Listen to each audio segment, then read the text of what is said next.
High, আমি অমৃতা চলে এসেছি আমার আরেকটা নতুন মিনি ব্লগ নিয়ে। সকাল সকাল কড়াইশুঁটি চুলতে বসে পড়েছি।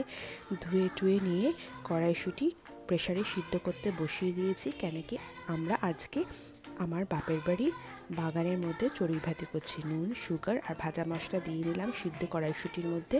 এবার ভালো করে ওটাকে মেখে নিলাম। আমাদের বাড়িতে একটা কাঠের ছোট্ট বেবি হামানদিস্তা আছে, ওটা দিয়ে ভালো করে একটু মিহি করে নিলাম। ময়দা অলরেডি মাখাই ছিল।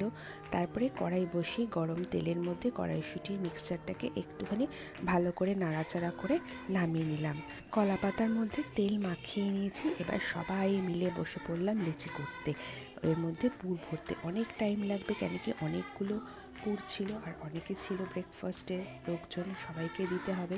তারপরে ভালো করে বেলে টেলে নিয়ে গরম গরম ফুলকো ফুলকো কড়াইশুঁটির কচুরি ভেজে নিলাম। সাথে খেলাম আলুর দম। খেতে জাস্ট ওয়াও হয়েছিল।